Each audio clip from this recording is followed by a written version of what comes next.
रोहित पवार आहेत, त्यांच्याशी आपण बोलूया. सर, स्वागत आहे तुमचं पुढारी ऑनलाईन. धन्यवाद, तुम्ही मला बोलण्याची संधी दिली. सर, सध्या आता महाराष्ट्रामध्ये कोरोनाचा प्रादुर्भाव वाढतोय आणि एकीकडे राजकारणही तितक्याच जोमाने सुरू आहे. या सगळ्याकडे तुम्ही कसं पाहताय? नाही का, राज्याचा देशाचा नागरिक म्हणून व्यक्तिगत मला असं वाटतं की याच्यामध्ये कुठलंही राजकारण होऊ नये. कारण की ही जी अडचण आली आहे त्याचं प्लॅनिंग कोणी केलं नव्हतं आणि हे फक्त राज्यापुरती देशापुरती नसून अख्ख्या जग याच्यामध्ये लढत आहे. त्यामुळे याच्यात उगाच राजकारण करून सर्वसामान्य लोकांचे जे काय महत्वाचे विषय ते कुठेतरी बाजूला पडू शकतात. त्यामुळे सगळ्यांनी, ते सत्तेत असणारे असू द्या नाही तर विरोधक असू द्या, राजकारण 6 महिन्यानंतर राजकारण करूया. त्यामुळे आज राजकारण न करता सहकार्य करणं जास्त महत्वाचं असं मला वाटतं. सर, गेल्या काही दिवसांमध्ये राजभवनाला खूप महत्व आलेलं आहे. म्हणजे खासदार संजय राऊत असतील, देवेंद्र फडणवीस असतील आणि आज शरद पवार साहेब यांच्या भेटी वाढलेल्या आहेत. तर याकडे कसं पाहताय तुम्ही? नाही, आता काही जण ते विरोधक आहेत ते सातत्याने त्या ठिकाणी जातच होते, हे आपण सर्वांनी बघितलं. खरं तर त्यांनी मुख्यमंत्री साहेबांना भेटून विरोधी पक्ष नेता म्हणून जे सत्तेत असणारे त्यांच्यावर बसून त्यांनी काही निर्णय घेण्यामध्ये मदत करायला पाहिजे होती. पण जाऊ द्या. आता काल पवार साहेब गेले. पवार साहेबांनी स्वतः त्या ठिकाणी सांगितलं की याच्या आधी गव्हर्नर साहेबांना 2 वेळा बोलावलं होतं आणि या ठिकाणी सदिच्छा भेट त्यांची त्या ठिकाणी होती. आता लगेच साहेब गेल्यानंतर परत एक बीजेपीचे खासदार त्या ठिकाणी गेले. ते का गेले, कशासाठी गेले, बाहेर येऊन त्यांनी वक्तव्य केलं. त्यांनी केलेल्या वक्तव्याला कदाचित त्यांच्याच पार्टीमध्ये काही प्रमाणात विरोध झाला का काय, त्यात एक वेगळं वॉर सुरू झालं. त्यामुळे अशा प्रकारे काही जण सदिच्छा भेट देण्यासाठी जातात आणि काही जण का जातात हेच खरंच कोणाला काय माहित नाही. कोरोनाच्या या काळामध्ये ठाकरे सरकार काम करते, महाविकास आघाडी काम करते, पण वारंवार भाजपचा आरोप होतोय की अपयशी ठरतंय हे सरकार. तर याबद्दल काय सांगणार? आता कसं आहे, आकडे महाराष्ट्रामध्ये हे इतर राज्यांपेक्षा जास्त आहेत. आता जर आपण टेस्टिंग करत असू तर आकडे तर नक्कीच जास्त राहणार आहेत. महाराष्ट्र एक विकसित राज्य आहे. आपण जेव्हा विमानं चालू होती आणि भारतामध्ये विमानं यायला परवानगी होती तर देशामध्ये सगळ्यात जास्त लोकसंख्या बाहेरून येणारी आपल्या राज्यात होती. कदाचित त्या काळामध्ये 15 लाख लोक ही आपल्या राज्यामध्ये आली असतील. तर आता त्यांना त्या ठिकाणी येणं, ते आपापल्या घरी जाणं, त्यांचं टेस्टिंग तर होतच होतं. पण एक सिम्पटमॅटिक हाही विषय असतो. आणि जर तुम्ही मुंबईमध्ये कधी गेला तर तिथली जर डेन्सिटी बघितली तर ती डेन्सिटी खूप मोठी आहे. एका स्क्वेअर किलोमीटरमध्ये 22,000 पेक्षा जास्त लोक राहतात. आणि धारावीमध्ये तुम्ही त्या ठिकाणी गेला तर 2 स्क्वेअर किलोमीटरमध्ये त्या ठिकाणी एक 8 ते 9 लाख लोक राहतात. आणि पुण्यामध्ये जर तुम्ही आलात तर त्या ठिकाणी एक 10,000 पर स्क्वेअर किलोमीटर मध्ये राहतात. त्यामुळे इथे डेन्सिटी खूप मोठी आहे. आणि डेन्सिटी मोठी असल्यानंतर हा रोग असा आहे की हा स्प्रेड व्हायला काहीच वेळ लागत.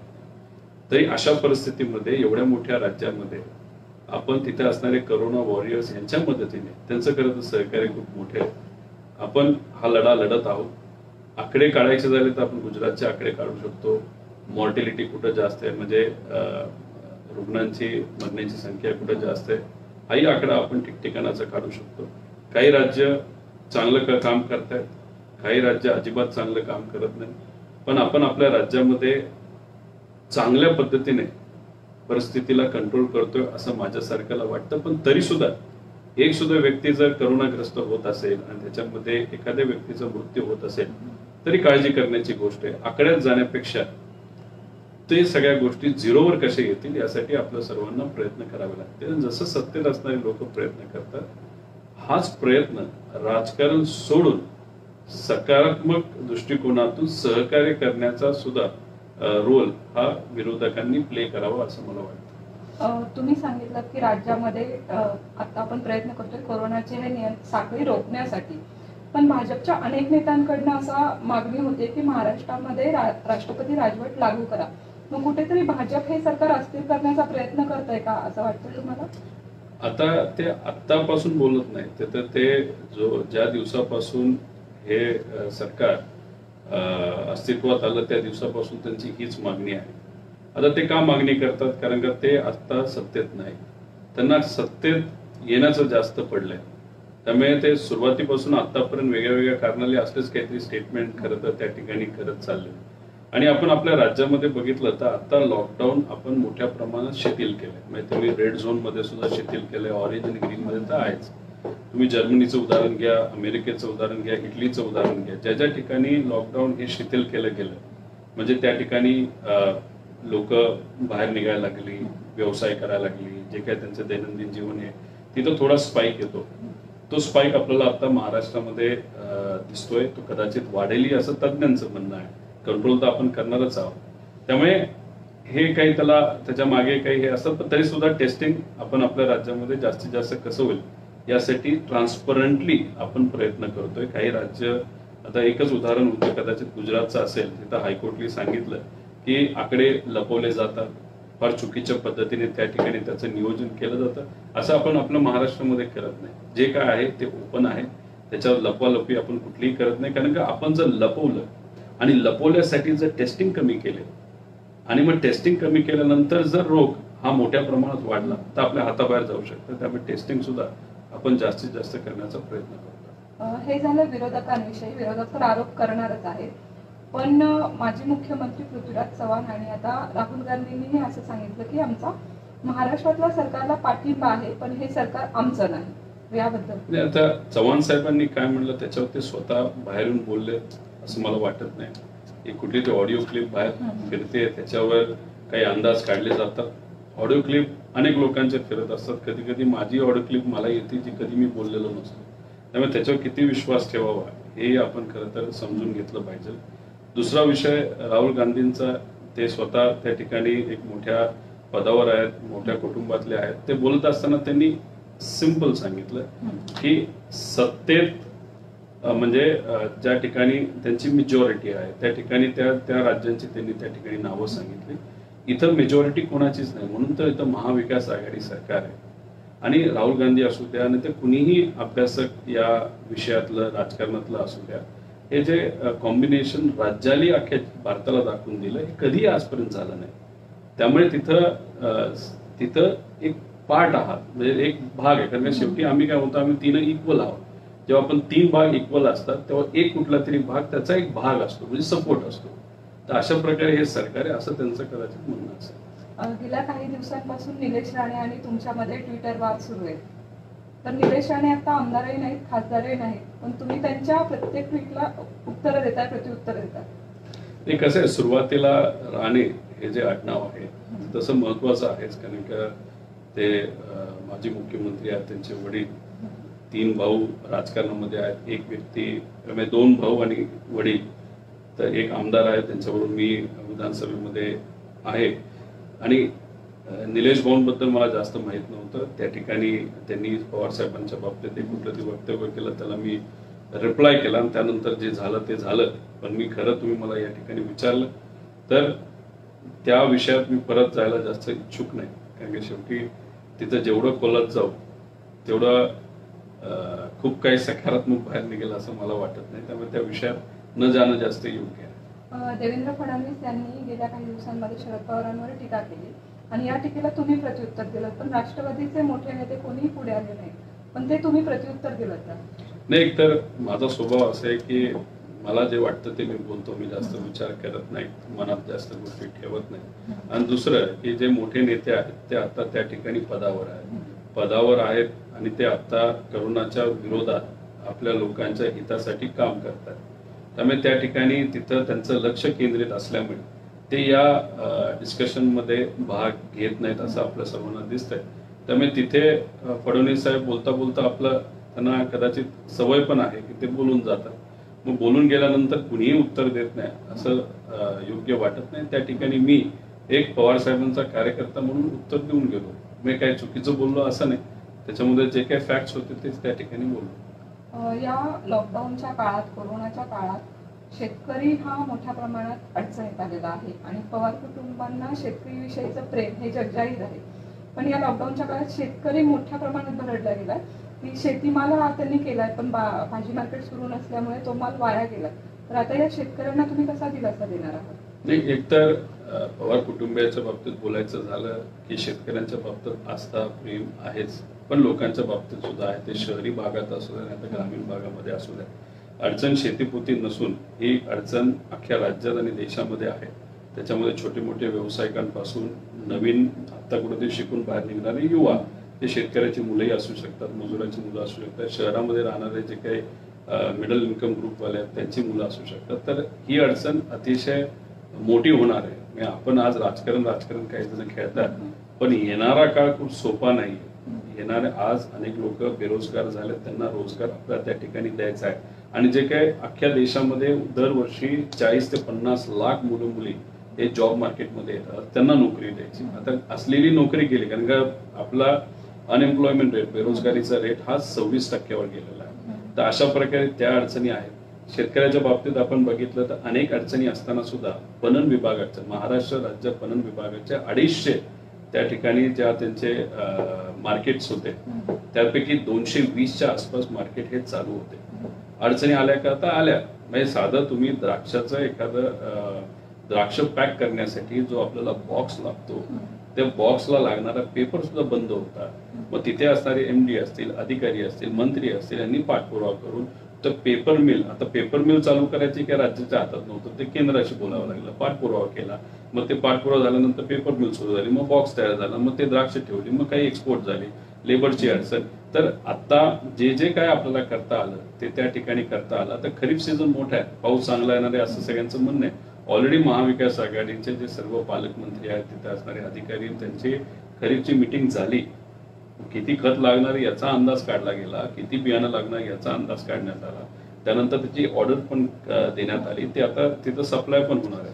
त्यामुळे अडचणी आहेत का? तर आहेत. अनेक शेतकरी बरडलेत का? तर आहेत. त्यांना दुधाच्या बाबतीत जो जोडधंदा म्हणून केला जातो, म्हणजे तुम्ही कापूस उत्पादक शेतकरी असू द्या नाही तर तुम्ही कांदा उत्पादक असू द्या, त्या ठिकाणी तुम्हाला दूध एक जोडधंदा म्हणून असतो. तिथं आपण पावडर करून आता ते प्रोक्युअर, तिथं दूध पावडर कन्वर्ट करून तिथं डिमांड वाढवणार आहोत, तर थोडासा रेट वाढावा. याच्या व्यतिरिक्त तिथं अडचण येते, कापसाच्या बाबतीत अडचण येते. तिथं आता कालच त्या ठिकाणी वर्ध्यावरनं काही फोन आले, तिथले पालकमंत्री साहेब त्या ठिकाणी लक्ष देऊन आहेत. अधिकाऱ्यांशी आम्ही तिथं बोललो तर लगेचच तिथं सेंटर हे वाढवत आहेत. मग तिथं पणनकडनं असू दे, CCI त्यांचा संवाद त्या ठिकाणी झाला. 5 सेंटर, आता 7+5, म्हणजे अशा प्रकारे संवाद साधत जिथे कुठं अडचणी आहेत त्या. आणि एक समजून घ्या की ही अडचण इतकी मोठी आहे आणि कुणीही अनपेक्षित होते.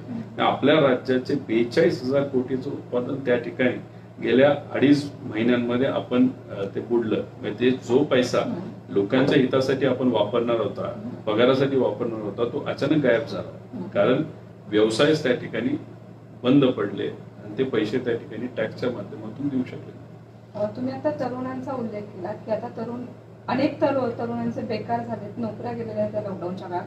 तर तुम्ही त्यांना काही नवीन संधी उपलब्ध करून देणार आहात का? मागे तुम्ही कर्जत जामखेड पॅटर्न समोर आणलं होतं, तर त्या माध्यमातून काही तरुणांना नाही. एक तर आता मी माझ्या मतदारसंघामध्ये आत्ताच एक नोकरीचं ऑनलाईन रजिस्ट्रेशन त्या ठिकाणी चालू केलंय. झूमवर नाहीतर ऑनलाईन इंटरव्ह्यू सुद्धा त्या ठिकाणी चालू झालेले आहेत. मला युवा वर्गाला एवढं सांगायचंय की आता संधी खूप मोठी आहे. कारण मोठ्या मोठ्या कंपन्यांना आज लेबर मिळत नाही, लेबर नाही तर कामगार मिळत नाही. ते ITI झालेले जे काही मंडळी असतील, आज इव्हन ज्यांचं शिक्षण कमी, ज्यांना डिलिव्हरी बॉईजला पण त्या ठिकाणी तिथं संधी आहे. प्लंबिंग, वेल्डिंग, त्यानंतर तुमचं इलेक्ट्रिकल, त्या विभागामध्ये मोठी प्रकारची संधी आहे. आज कंपन्या मागे लागल्यात की आम्हाला त्या ठिकाणी नोकर भरती करायची आहे. पण आता समजा पूर्वीच्या काळामध्ये 1 लाख लोकांना नोकऱ्या होत्या, तर त्या अचानक बंद झाल्यामुळे 1 लाख नोकऱ्या संपल्या. तर त्या 1 लाखच्या 1 लाख झिरो नाही होणार. मग 1 लाखाच्या कदाचित 70,000 लोकांना नोकरी परत मिळेल. मग 70,000 पर्यंत जाऊन तो आकडा थांबवू शकतो. 30,000 लोक बेरोजगार असू शकतात. त्यामुळे 70,000 बूस्टर जिथं कुठं संधी तुम्हाला मिळेल ती कमी न लेखता त्या संधीचं सोनं करण्याची आपल्या सर्वांची जबाबदारी आहे. त्यामुळे जी काही नोकरी असेल ती त्या ठिकाणी घ्यावी. ती नोकरी आवडत नसेल तर उद्याच्या काळामध्ये ती बदलता येईल. आणि दुसरा व्यवसाय चालू करायचा असेल त्याचा विचार त्या ठिकाणी आपल्याला करता येईल. बँका चांगल्या व्यवसायाला सहकार्य करतात. त्यानंतर जर एखादा व्यवसाय खरंच चांगला असेल, त्याची आयडिया चांगली असेल तर काही लोक सुद्धा आपल्याला मदत करतात. त्यामुळे व्यवसाय चालू करत असताना पण हा व्यवसाय छोटा आहे, मी इंजिनियर आहे, मी असा साधा व्यवसाय कसा चालू करणार याबाबत न विचार करता जे काय आहे ते त्या ठिकाणी चालू करा. मी व्यक्तिगत सांगतो, मला लपवालपी जमत नाही. येणारी आर्थिक अडचण ही आजपर्यंत आलेल्या कुठल्याही मंदीपेक्षा बिकट अडचण आहे. त्यामुळे या बाबतीत आज तयार राहणं आपल्या सर्वांसाठी महत्वाचं आहे. त्यामुळे त्या बाबतीत तुम्ही सर्वजण तयार राहाल आणि जी संधी मिळेल त्याचा फायदा तुम्ही सर्वजण घ्याल अशी अपेक्षा मी युवा वर्गाकडनं करतो. भारतातील औद्योगिक क्षेत्रापैकी एक महाराष्ट्र हे मुख्य आहे मानलं जातं. तर आता नवीन तुम्ही स्वतः उद्योजक आहात, नव्याने उद्योजक होणाऱ्यांना तुम्ही काय सल्ला द्याल? नाही, महाराष्ट्र हे विकसित राज्य आहेच. त्या ठिकाणी मोठ्या कंपन्यांपासून लहान कंपन्यांपर्यंत सर्व व्यावसायिक त्या ठिकाणी आहेत. छोटे व्यावसायिकांकडे बघायला गेलं तर एक कोडभर लोक हे छोटं small and medium, micro small and medium scale इंडस्ट्रीमध्ये त्या ठिकाणी काम करतात, असंघटित क्षेत्रामध्ये मोठ्या प्रमाणात काम करतात. आज संधी खूप चांगली आहे. म्हणजे आज सप्लाय साईडमध्ये अडचणी आहेत. म्हणजे कसं, शेतीमाल शहरामध्ये पोहोचवताना अनेक अडचणी आहेत. आता मग आज व्यापार बंद झाल्यामुळे काही शेतकऱ्यांची मुलं पुढे येऊन त्या ठिकाणी आपल्या घरी पिकणारा माल हा शहरामध्ये आम्हाला कसा विकता येईल याचा प्रयत्न अनेक लोकांनी केला आणि त्याच्यातून त्यांना कळालं माझं जर एखादं लिंबू मी उत्पादन करत असेल ते पूर्वी 1 रुपयाला जायचं आणि मार्केटमध्ये ते 6 रुपयाला आहे. तर मग तिथं मी जर स्वतःहून केलं खर्च जाऊन मला 2.5 रुपये राहतात. मग अशा शेतकऱ्यांची मुलं मुली त्या ठिकाणी पुढाकार घेतात.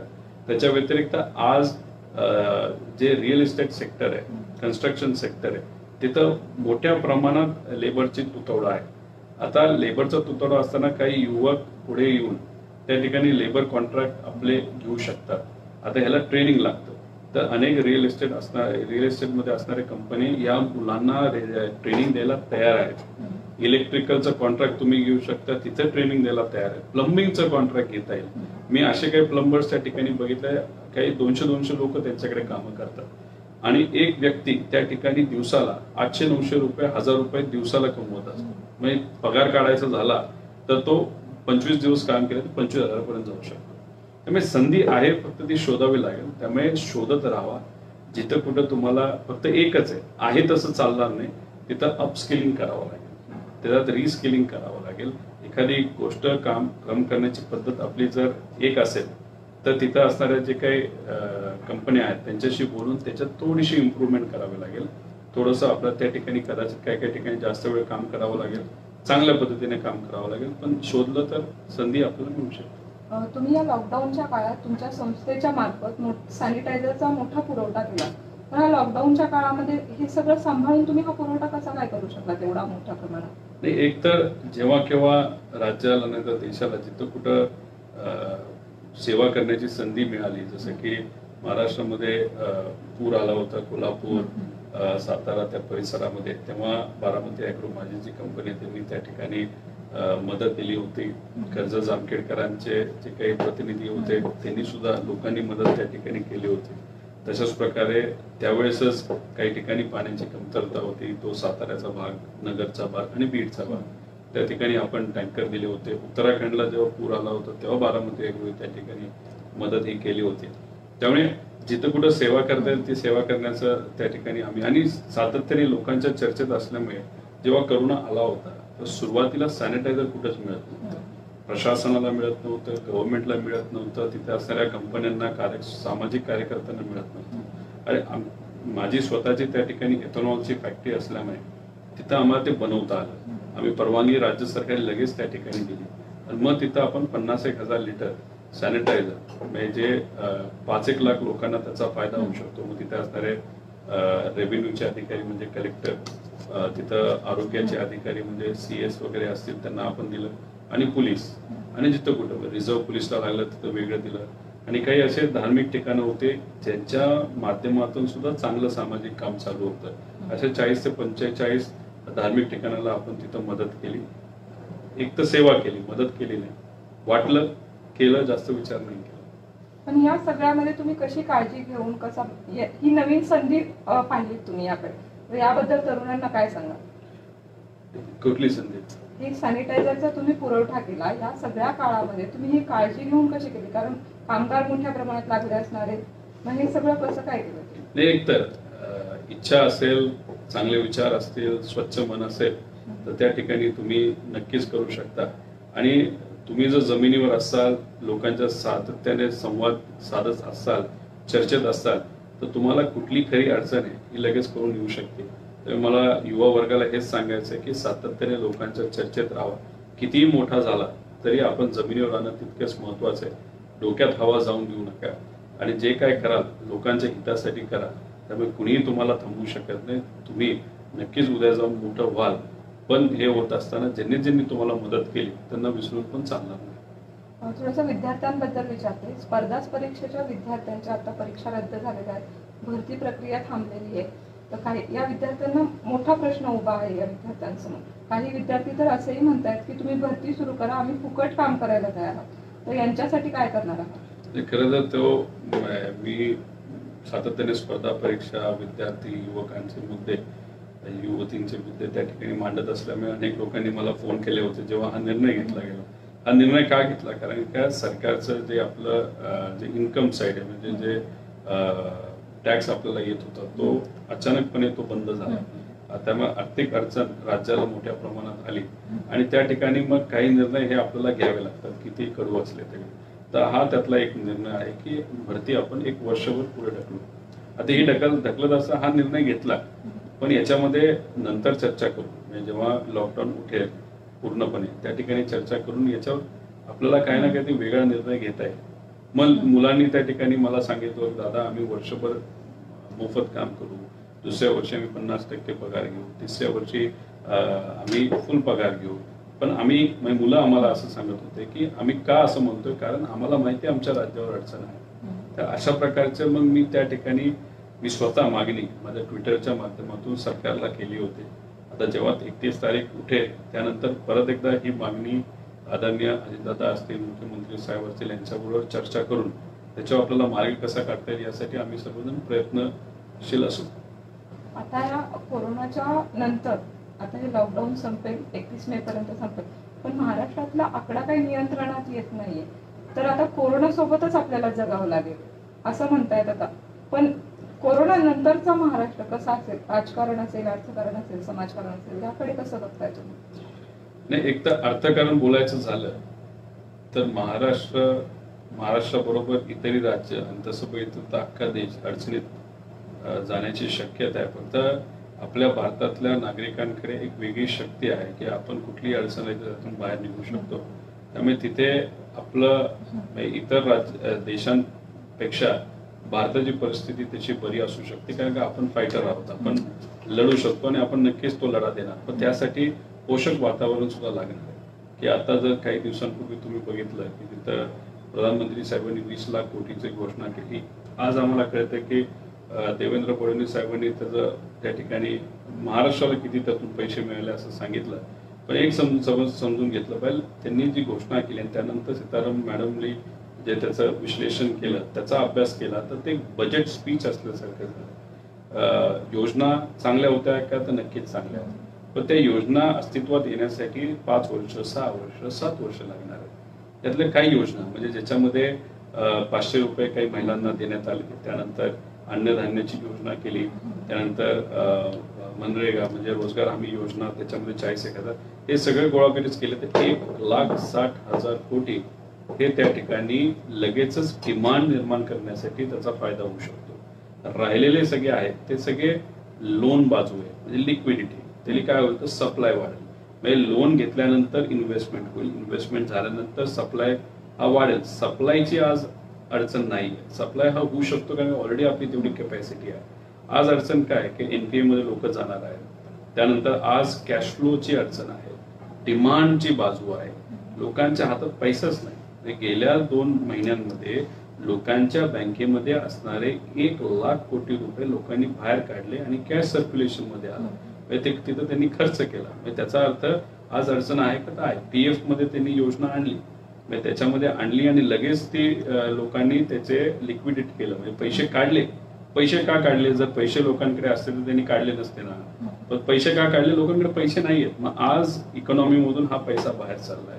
तर अशा परिस्थितीमध्ये केंद्र सरकारकडनं आपली अपेक्षा आहे की तिथं लिक्विडिटी डिमांड वाढवण्यासाठी वेगळ्या वेगळ्या ज्या सोशल स्कीम आहेत त्याला ताकद द्यावी लागेल.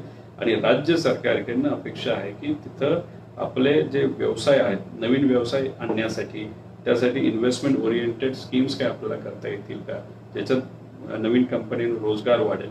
आणि जे काही राज्यातले जे विषय आहेत त्याच्यामध्ये शेतीपासून सगळे त्यासाठी आपल्याला काय योजना कराव्या लागतील हे राज्य करेल. पण अशा प्रकारे आर्थिक परिस्थितीतून आपल्याला त्या ठिकाणी बाहेर निघायचं आहे. आणि जेव्हा अर्थकारण म्हणतो ते शेतकऱ्यांपासून ते व्यावसायिकांपर्यंत सगळं अर्थकारण येईल. त्यानंतर राजकीय वातावरण कसं राहणार आहे ते एक तर विरोधक अशा अडचणीच्या काळामध्ये सुद्धा जर राजकारण करत असतील ते इलेक्शन तुमचं लॉकडाऊन उठल्यानंतर करोनाच्या काळामध्ये तर त्यांचं राजकारण तसंही सुरू राहणारच आहे. त्यामुळे त्यांना तेवढंच कळतं असं थोडंसं वाटतंय. त्यानंतर राहिला विषय करोनाच्या बाबतीत आता शिथिलता मोठ्या प्रमाणात आली आहे. लॉकडाऊन असला तरी शिथिलता मोठ्या प्रमाणात आल्यामुळे करोनाचे केसेस हे वाढताना देशभरात आपल्याला दिसतात. त्यामुळे हा रेट नक्कीच वाढत आहे. त्याच्यावर कंट्रोल करण्याचा आपण प्रयत्न करू. पण जो पीक झाल्यानंतर तो परत एकदा कमी लेवलला येऊ शकतो. आणि जर तुम्ही केसेस बघितल्या प्रत्येक केस कुठलीही असली एखादा मृत्यू झाला ती चुकीचीच गोष्ट आहे.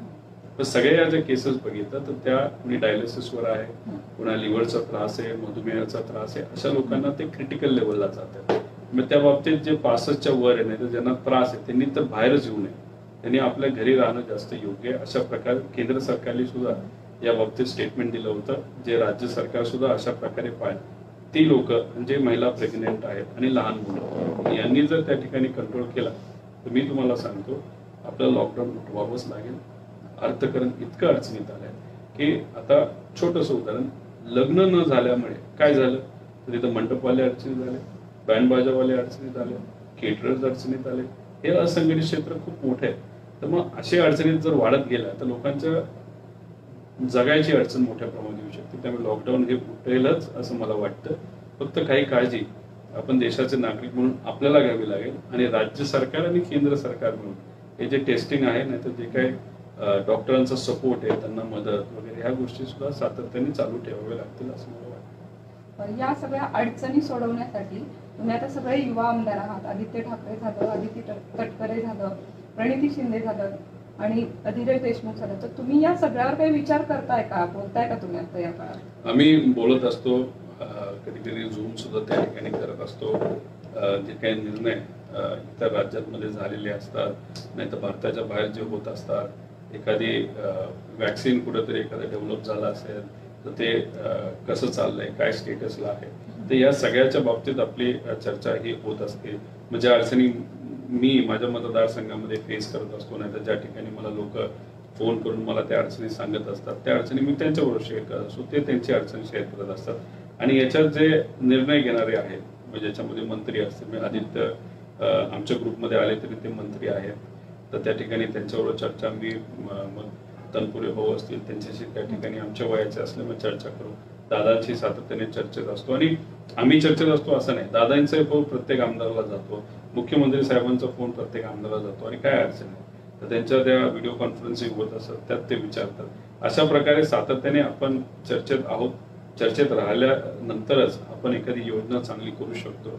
आणि जेव्हा लॉकडाऊन उठेल 31 तारखेनंतर तिथं नक्कीच आम्ही सर्वजण एक टीम म्हणून मेंबर म्हणून ज्याच्यामध्ये जे काही आमदार आहेत जे एखाद्या कुटुंबामध्ये राजकीय कुटुंबातून आलेले आहेत आणि काही नवीन पण आमदार आहेत त्यांचंही खूप चांगलं काम चाललंय, ते आमदार असं मिळून त्या ठिकाणी राज्याच्या हितासाठी जे काही आपल्याला करता येईल ते प्रामाणिकपणे आम्ही करत आहोत. या काळामध्ये तुम्ही आता अजितदादांचा उल्लेख केला, फोन करते प्रत्येक आमदारांना फोन केले, तर तुम्हाला काही सल्ले दिले का त्यांनी? एक तर सल्ला त्यांनी जो दिला होता की एक तिथं काय अडचण आहे तू सातत्याने तिथं असणाऱ्या प्रशासनाच्या चर्चेत राहा, कुठेही तू गर्दी करू नको, कारण का तू जर मतदारसंघामध्ये सातत्याने जाप झाला गर्दी होत राहिली आणि त्याच्यामुळे तुला अडचण होऊ शकते पण त्याच्यापेक्षा जास्त महत्वाचं की तिथं असणाऱ्या लोकांना अडचण होऊ शकते. त्यामुळे गेलास तरी शांततेत जा, गर्दी करू नको, प्रशासनाच्या चर्चेत राहून जे काही योजना आपल्याला त्या ठिकाणी करोनाच्या बाबतीतली राबवायची तर ते तिथं असणाऱ्या प्रशासनाला विश्वासात तू राबवत राहा. मग माझ्यापर्यंत जे काही गोष्टी येत असतात ते मी त्यांना त्या ठिकाणी सांगत असतो. त्यामुळे त्यांचं म्हणणं एवढंच होतं की जे काही सरकारी घालून दिलेले नियम आहेत आपल्याकडे लक्ष असतं, त्यामुळे ते आपण सर्वांनी पाळणं पण तितकंच महत्वाचं आहे. जी काही अडचण असेल ती तू मला स्ट्रेट फॉरवर्डली सांग, ती तुझ्या लेवलची असेल तर ती तिथंच लगेच सॉल्व्ह केली जाईल, आणि जर राज्य पातळीवरचं असेल तर इतर मंत्र्यांना विश्वासात घेऊन ती आपल्याला कशी सोडवता येईल त्यासाठी मी प्रयत्नशील असेल, असं दादांनी सातत्याने मला हे सांगितलं. तुम्ही या लॉकडाऊनच्या काळामध्ये अनेक मीडियातल्या पत्रकारांना स्वतःहून फोन केले, म्हणजे स्वतः तुम्ही फोन केले किंवा तुमच्या कर्जत जामखेड मतदारसंघातील नागरिकांना फोन केले. मग या सगळ्या काळामध्ये तुम्ही फॅमिलीला कसा वेळ दिला आणि तुम्ही स्वतः कशी काळजी घेतली? नाही, आता कसं आहे की बरेच जण म्हणतात की फॅमिलीला खूप वेळ देता आला. आता तसं टेक्निकली बघितलं, लॉकडाऊनच्या आधीच्या काळापेक्षा मी जास्त वेळ घरी होतो हे खरं. मी गेले जे काही 60-65 दिवस असेल घरी होतो, पण सकाळी 7 वाजल्यापासून जो माझा फोन वाजायला सुरुवात व्हायचा तो रात्री 11 पर्यंत चालू असायचा. आता मध्ये काही वेळा मी डायव्हर्ट करायचो, डायव्हर्ट केल्यानंतर तो फोन जी व्यक्ती घ्यायची त्यांच्याकडे यादी मला घ्यायची, परत त्या यादीला मी फोन लावायचो.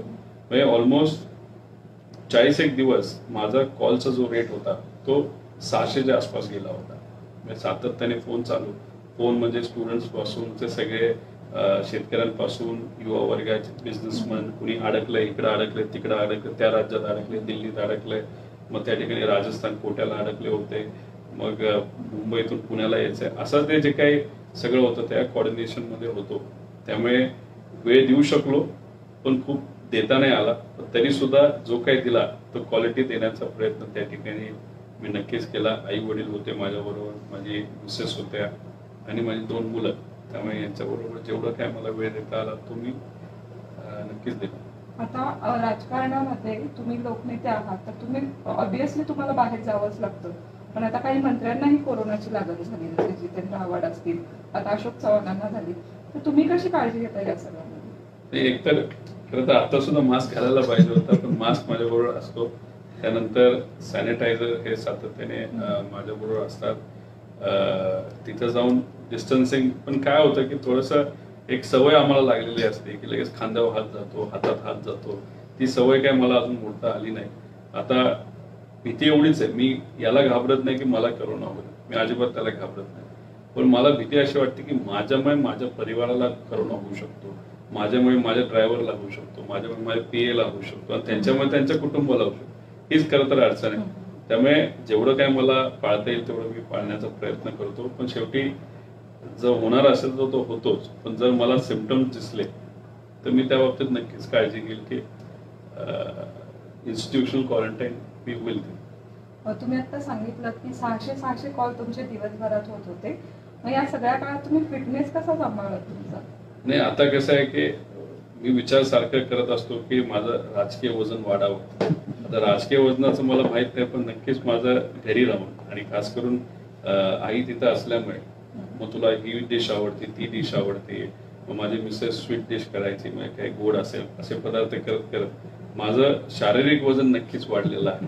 त्यामुळे एका कानाला फोन लावून लावून असं वाटायला लागलं की या कानाचं थोडं ऐकण्याचं प्रमाण कमी झालं. त्यामुळे दुसऱ्या कानाला बॅलन्स करण्यासाठी मी फोन लावायला सुरुवात केली. तर थोडंसं प्रेशर होतच, पण तरी सुद्धा घरी असल्यामुळे ज्या काही गोष्टी आवडायच्या त्या आई आणि मिसेस दिल्यामुळे थोडंसं वजन तर नक्कीच वाढलं. पण आता या चर्चांमुळे राजकीय वजन तर तुमचं नक्कीच वाढणार आहे. पण या पुढारी ऑनलाईनच्या माध्यमातून आम्ही तुम्हाला एक विचारू शकतो की तुम्ही आता युवकांसाठी काय सल्ला द्याल? युवकांना एवढंच सल्ला देईल की येणारा काळ चॅलेंजिंग आहे. स्वतःवर विश्वास ठेवा. मी समजू शकतो तुम्ही सर्वजण काळजी करत असता की अरे माझ्या भविष्याचं काय होईल, मी आत्ताच व्यवसाय चालू केला, तो आत्ताच बंद झाला, मग मी आता शिकून बाहेर निघालो आणि आता मला नोकरी मिळेल का, माझी नोकरी होती ती आता गेली, त्याचं मी काय करू. एक तुम्हाला सांगतो, ही अडचण फक्त तुमची नाही, जगामध्ये असणारे अनेक तुमच्या वयोगटातले जे युवा वर्ग आहे त्यांची ही अडचण आहे. तुम्ही या बाबतीत फक्त विचार करून काळजी करत काम न करणं हे योग्य नाही. जे मिळेल ते काम आपल्या सर्वांना करायचंय. केंद्र सरकार, राज्य सरकार हे आपल्या सर्वांसाठी वेगवेगळ्या योजना आणेनच, पण तरी सुद्धा आपण शांत बसून चालणार नाही.